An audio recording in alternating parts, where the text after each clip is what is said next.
Selanjutnya, saya akan membahas tentang pihak yang terlibat dalam pola kemitraan.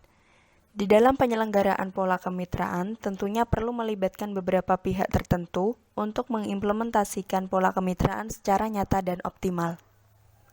Berikut ini merupakan beberapa pihak yang terlibat dalam pola kemitraan di Indonesia. Pihak yang pertama yaitu usaha kecil. Usaha kecil adalah usaha ekonomi produktif yang memiliki aset lebih dari 50 juta sampai 500 juta. Pengusaha kecil termasuk koperasi dan UMKM dapat dipertimbangkan menjadi peserta dalam kemitraan usaha nasional dipertimbangkan dua hal. Yang pertama, kesediaan menjalin kemitraan dengan pengusaha besar, dan yang kedua, mempunyai kinerja yang baik. Pihak yang terlibat dalam pola kemitraan yang kedua yaitu usaha menengah atau besar. Usaha menengah adalah usaha ekonomi produktif yang memiliki aset lebih dari 500 juta sampai 10 miliar. Sedangkan usaha besar memiliki aset di atas 10 miliar. Usaha menengah atau besar di sini yaitu sebagai pemrakarsa. Para pemrakarsa adalah perusahaan baik swasta maupun BUMN yang bersedia menjalin kemitraan dengan pengusaha kecil. Pihak yang terlibat selanjutnya yaitu lembaga keuangan, baik bank ataupun non-bank. Lembaga keuangan memberikan peran yaitu bantuan modal usaha kepada masyarakat atau perusahaan untuk mengembangkan bisnisnya. Bantuan modal ini biasanya diberikan dalam bentuk kredit, sehingga pihak harus mengembalikan uang tersebut beserta bunganya.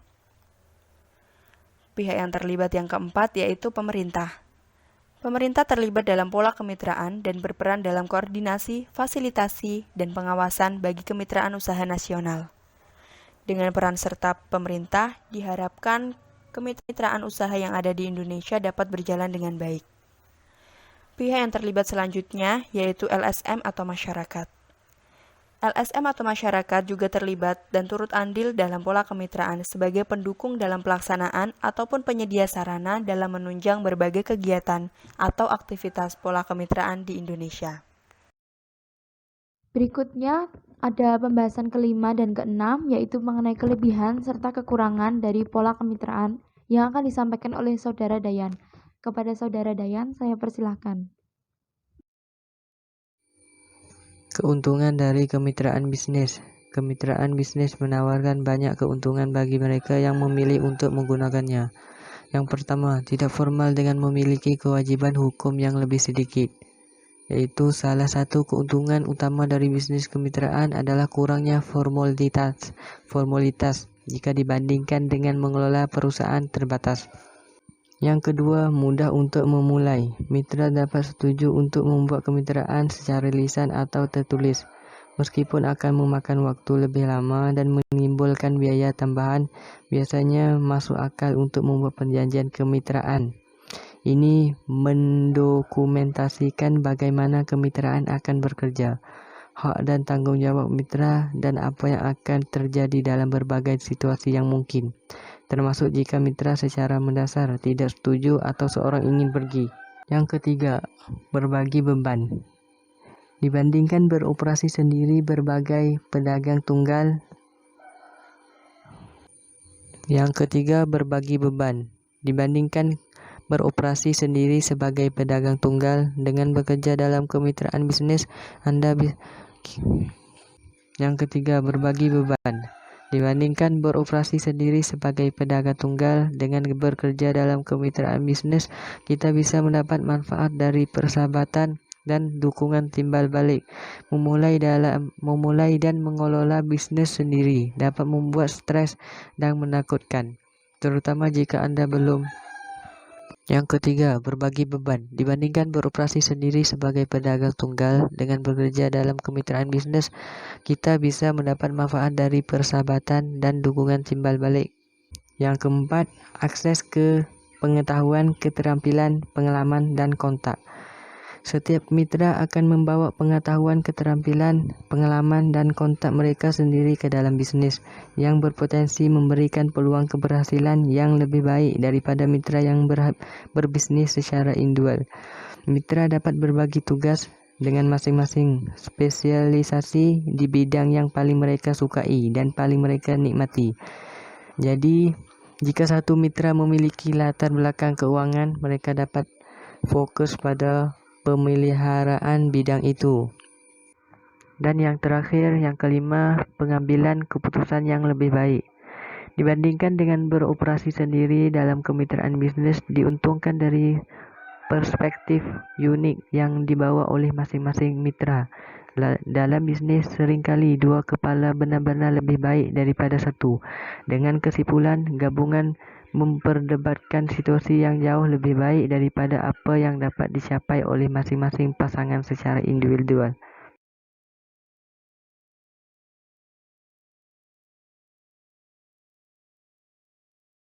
Kemudian, untuk kerugian dari kemitraan bisnis, meskipun ada banyak manfaat dari bisnis kemitraan, model ini juga membawa sejumlah kelemahan penting. Yang pertama, bisnis tidak memiliki status hukum independen. Kemitraan bisnis tidak memiliki keberadaan hukum independen yang berada dari mitra secara default, kecuali jika perjanjian kemitraan dengan ketentuan alternatif diberlakukan. Perjanjian tersebut akan dibubarkan setelah pengunduran diri atau kematian salah satu mitra. Kemungkinan ini dapat menyebabkan rasa tidak aman dan ketidakstabilan, mengalihkan perhatian dari pengembangan bisnis, dan seringkali tidak akan menjadi hasil yang lebih disukai dari mitra yang tersisa. Bahkan jika ada perjanjian kemitraan, mitra yang tersisa mungkin tidak dalam posisi untuk membeli bagian bisnis mitra yang sudah keluar. Dalam hal ini, bisnis kemungkinan masih perlu dibubarkan. Yang kedua, kewajiban yang tak terbatas.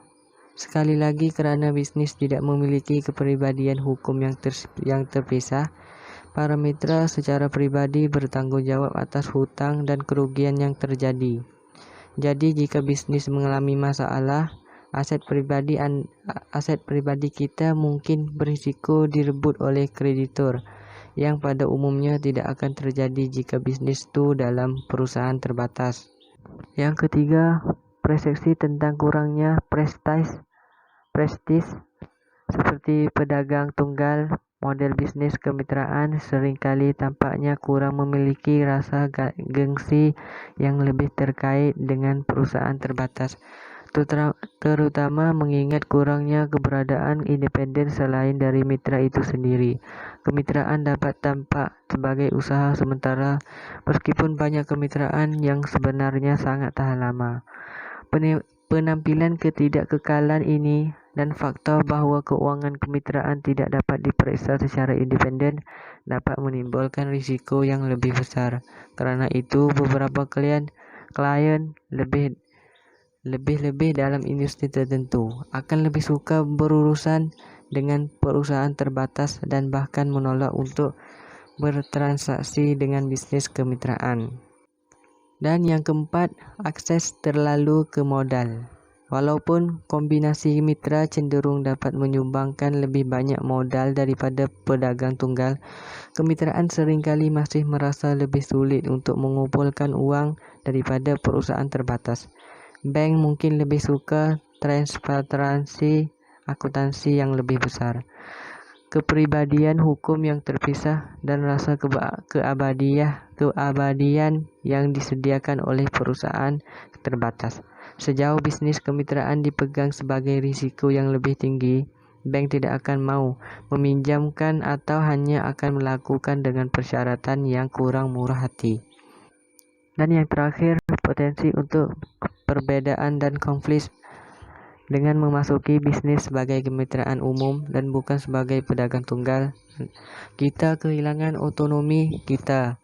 Kita mungkin tidak akan selalu mendapatkan apa yang kita inginkan, dan setiap mitra perlu menunjukkan fleksibilitas dan kemampuan untuk berkompromi.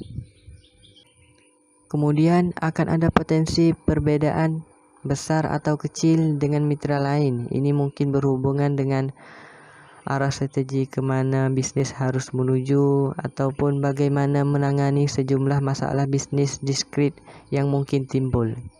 Atau pandangan yang berbeda tentang bagaimana mitra harus dihargai ketika mereka menempatkan jumlah waktu, keterampilan, dan tingkat investasi yang berbeda ke dalam bisnis.